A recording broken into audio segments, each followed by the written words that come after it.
This is the story of a federal prisoner and his efforts to have his sentencing judge, rather than the Bureau of Prisons, decide whether the prisoner's terminal illness warranted a sentence reduction. He died 7 days after this interview, 27 days after his release, 7 months after the sentencing judge should have been notified of his condition. My name's Philip Smith. I live with my family here in Hugo, Oregon. My brother James, his wife, his kids, and it's really good to be home. The doctors told Philip Smith he was dying of leukemia. Philip, a Native American from southern Oregon, had 29 months left to serve on his 159-month sentence for selling methamphetamines. After being hospitalized for a month at the Oregon Health Sciences University, Philip was transferred 2,000 miles away from his family to a medical center in Kentucky. The Bureau of Prisons refused to let his sentencing judge decide whether, based on his terminal illness, he had served enough of his sentence. August 12th of 2011, I was diagnosed with leukemia. As far as schooling and book smarts, I really ain't, you know what I mean? So leukemia, I'm like, well, what's that? You know, and I've been at the institution pretty much for 8 years, and so all the COs, the correctional officers, they know who I am. They're like, hey, Smith, what the doctor's telling you is pretty serious. I said, yeah. I said, is it life-threatening? They're like, yeah. The doctor came back, and she told the COs that my white blood count was so high that they didn't want to deal with me. They wanted to ship me to OHSU. After I spent about a month in the hospital, OHSU in Portland, they sent me back to the institution and put me in the hole for a week. Because of my immune system, they wanted me to keep away from everybody. And on September 14th, they woke me up at 4:30 in the morning and put me on a Learjet for Kentucky. A couple weeks after I was there, I went for a consultation with Dr. Howard, and we talked about my cancer and whatnot. So I started doing it. You know, they came at me and they're like, okay, for us to be able to get started on all this medical work we need to do, you need to apply for compassionate release. It'll be turned down, and then we can go from there. They just said that's procedure. It's just the way. The first one's always turned down. Did you make another request for compassionate release? Yes, I did.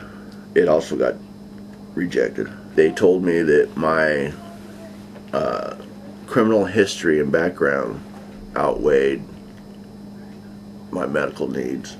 Here's how it's supposed to work. If, after sentence is imposed, extraordinary and compelling reasons exist, the sentencing judge takes a second look at the case. If, looking at all the factors, including community safety, the sentencing judge decides a sentence reduction is fair and just, the prisoner can be released to supervision in the community. But the system has gone terribly wrong. The judge only knows the reasons for a reduced sentence if the Bureau of Prisons files a motion. And the Bureau's compassionate release program has two basic flaws. First, the Bureau doesn't follow the law on the wide range of factors that deserve a second look motion. Second, the Bureau substitutes itself for the judge, refusing to file a motion unless the agency believes the motion should be granted. As a result, federal judges hardly ever get a chance to act. Rather than following Congress's broad definition of when a judge can take a second look, the Bureau only files a motion when the prisoner is almost dead, if then. Out of over 200,000 federal prisoners, with hundreds dying of natural causes every year, the Bureau only filed 55 motions between 2009 and 2011.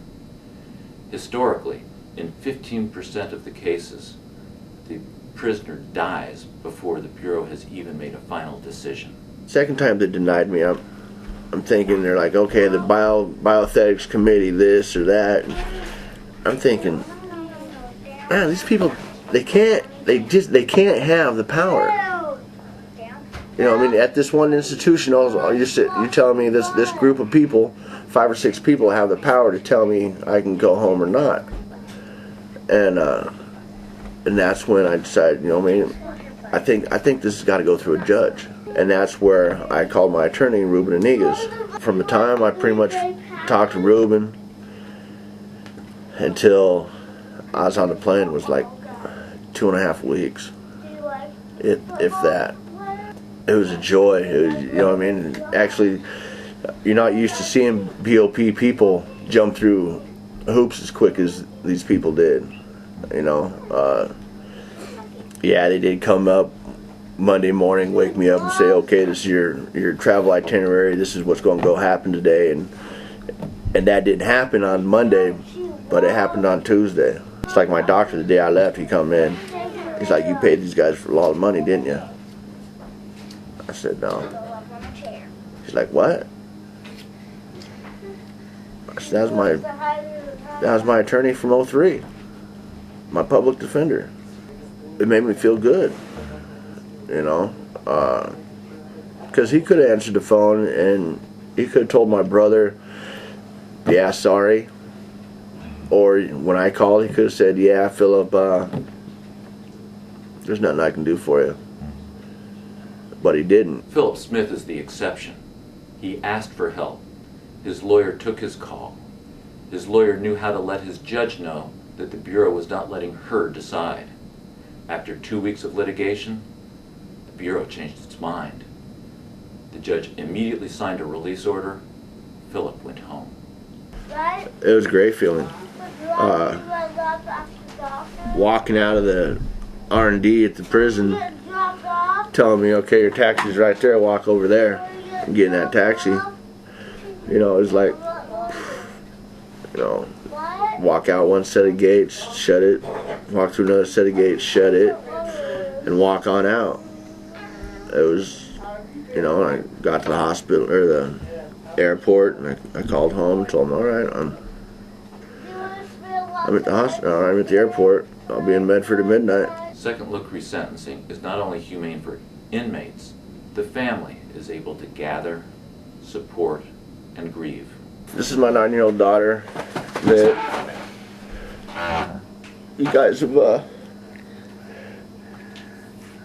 made it possible to be home with. You know, a couple weeks ago I had my son out here for the first time. He spent the first couple weeks with me, weekends.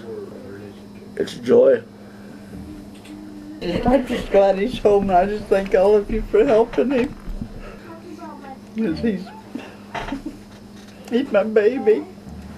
Second look resentencing should be available whenever a single factor or a combination of factors are extraordinary and compelling. The failure to properly carry out the second look statute costs millions in unnecessary prison costs. At a time when this country leads the world in incarceration rates, judges should have every opportunity to decide when enough time has been served.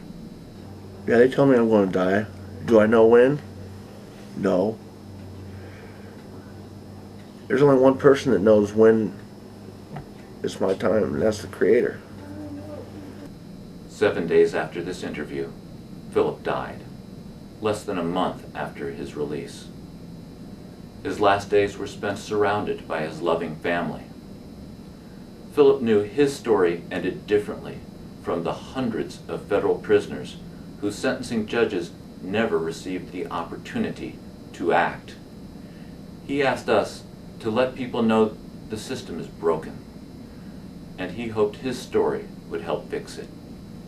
You guys can take any part of this film or any part of what you guys needed to do to get me out to help other people. I'm for it.